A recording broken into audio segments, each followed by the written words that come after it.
Praise the lord. తండ్రి వధింపబడిన గొర్రెపిల్ల మరియు పరిశుద్ధాత్మ దేవుని నిమిత్తమై ప్రకటన గ్రంథములో ప్రత్యక్షపరచబడిన 4 జీవుల యొక్క స్థితి, స్తుతి మరియు ఆరాధన.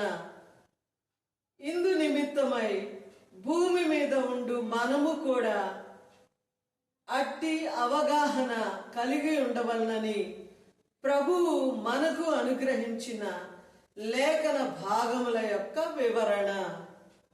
ప్రకటన గ్రంథం 4వ అధ్యాయము 6, 7, 8, 9 వచనములు.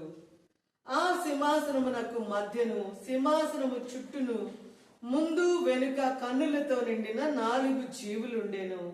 మొదటి జీవి సింహము వంటిది, రెండవ జీవి దూడ వంటిది, మూడవ జీవి మనుషుని ముఖము వంటి ముఖము కలది, 4వ జీవి ఎగురుచున్న పక్షిరాజు వంటిది.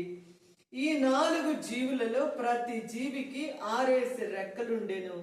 అవి చుట్టూను రెక్కల లోపటను కన్నులతో నిండి ఉన్నవి. అవి భూత వర్తమాన భవిష్యత్ కాలములలో ఉండు సర్వాధికారియు దేవుడు నగు ప్రభు పరిశుద్ధుడు పరిశుద్ధుడు పరిశుద్ధుడు అని మానక రాత్రింబగళ్ళు చెప్పుచుండును.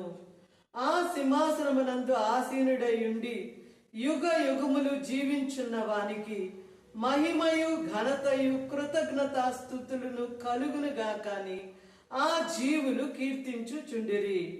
ప్రకటన గ్రంథం 5వ అధ్యాయము 14వ వచనము. ఆ 4 జీవులు ఆమేన్ అని చెప్పగా ఆ పెద్దలు సాగిలపడి నమస్కారము చేసిరి. ప్రకటన గ్రంథము 15వ అధ్యాయము 7వ వచనము. ఆ 4 జీవులలో ఒక జీవి యుగ యుగములు జీవించు దేవుని కోపముతో నిండిన 7 బంగారు పాత్రలను ఆ 7 దూతలకిచ్చెను. ప్రకటన గ్రంథం 19వ అధ్యాయము 4వ వచనము.